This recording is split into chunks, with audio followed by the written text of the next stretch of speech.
1,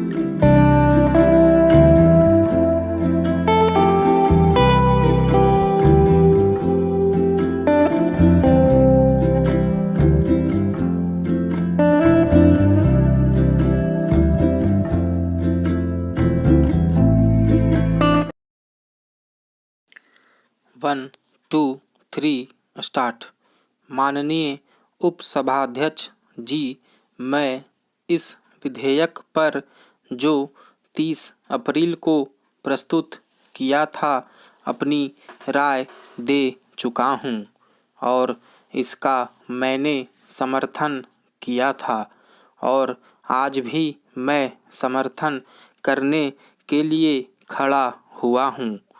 रोजी रोटी, कपड़ा और मकान ये प्रत्येक मनुष्य के लिए दैनिक आवश्यकता की चीज़ें हैं और ये चीज़ें किसी व्यक्ति को उपलब्ध नहीं होती है तो फिर उस मनुष्य का जीवन दुर्लभ हो जाता है और कभी कभी उपेक्षित भी हो जाता है और फिर वह अपराधों में लिप्त हो जाता है। इसलिए मैं अवश्य चाहूँगा कि इस चर्चा के बाद इस विभाग के मंत्री जब इसका उत्तर दें तो कुछ इस प्रकार का आश्वासन जरूर दें जिससे इस देश की रोजी रोटी, कपड़ा और मकान की समस्या का समाधान हो सके। यह समस्या इतनी जटिल है कि अभी हाल ही में 1 जुलाई को भिलाई में वहां के मजदूर रोटी की मांग कर रहे थे। उनकी केवल 2 मांगें थी कि मजदूरों की छटनी कर दी गई है, उन्हें पुनः सेवा में लिया जाए, न्यूनतम मजदूरी के जो नियम हैं और इस संबंध में जो अधिनियम है उनको लागू किया जाए। वे प्रदर्शन कर रहे थे रोटी के लिए, लेकिन उन्हें खाने को गोली मिली। इस संबंध में समाचार पत्रों से जो जानकारी मिली है उससे पता चलता है कि करीब 20 आदमी इसमें मारे गए और सैकड़ों लोग घायल हुए। इससे मैं इस बात की ओर ध्यान आकर्षित करना चाहता हूँ कि यदि इन समस्याओं का जल्दी समाधान नहीं हुआ तो इस देश में जो शांति है उसके भंग होने की आशंका भी बनी रहेगी। माननीय सदस्य जी के विधेयक के संबंध में अपने 4-5 सुझाव देकर अपनी बात खत्म करना चाहूँगा क्योंकि इस पर मैं पहले ही काफ़ी राय दे चुका हूँ। एक सुझाव तो मेरा यह है कि हमारी जो राष्ट्रीय आवास नीति है और जो लागू भी है इसमें व्यापक संशोधनों की आवश्यकता है। यह राष्ट्रीय आवास नीति इस प्रकार की बनाई जाए कि जो गरीब लोग हैं, जो गृहहीन लोग हैं, उनके लिए कम से कम एक छोटे मकान की व्यवस्था जरूर हो। इस नीति में इस प्रकार का व्यापक संशोधन अवश्य किया जाए और इस प्रकार का प्रयास किया जाए और उस प्रकार से यह नीति लागू भी हो। दूसरी बात मैं यह कहना चाहता हूँ कि शिक्षा नीति में व्यापक संशोधनों की आवश्यकता है।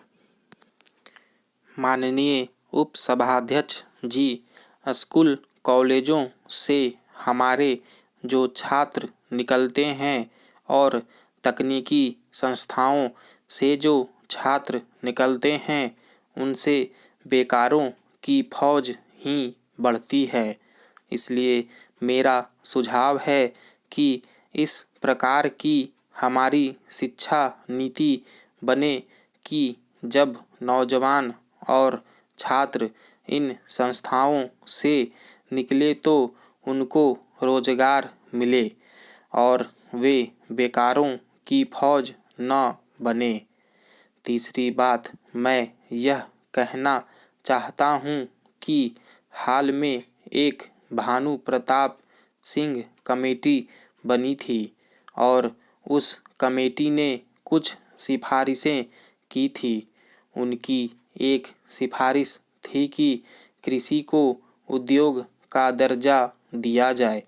भानु प्रताप सिंह कमेटी की रिपोर्ट पर विचार करके सरकार को जल्दी ही संसद के सामने आना चाहिए और मेरी समझ से कृषि को उद्योग का दर्जा दिया जाए ताकि इस देश में जो बेरोजगारी बढ़ रही है उसको दूर करने में सहायता मिले। मेरा चौथा सुझाव यह है कि हमारे देश में जो लघु उद्योग हैं, कुटीर उद्योग हैं, हथकरघा उद्योग हैं, जिनमें गरीबी और गांवों के लोग लगे हुए हैं, उनकी तरफ ध्यान दिया जाए और उनको बढ़ावा दिया जाए। अभी स्थिति यह है कि गाँव में लोगों को रोजगार नहीं मिलता है और इसलिए गाँव से शहरों की तरफ पलायन भी हो रहा है और शहरों में झुग्गी झोपड़ियाँ बढ़ रही है।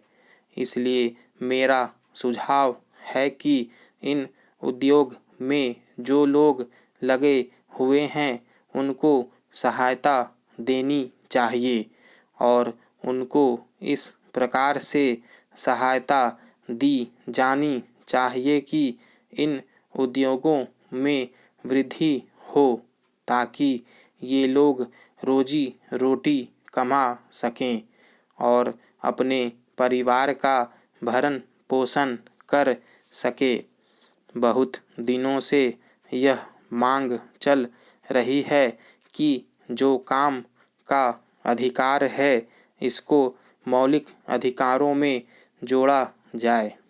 हमारे संविधान में जो directive principles of state policy है उसके अनुच्छेद 41 में इसकी जरूर व्यवस्था है, लेकिन इसको संविधान के मौलिक अधिकार में नहीं जोड़ा गया है।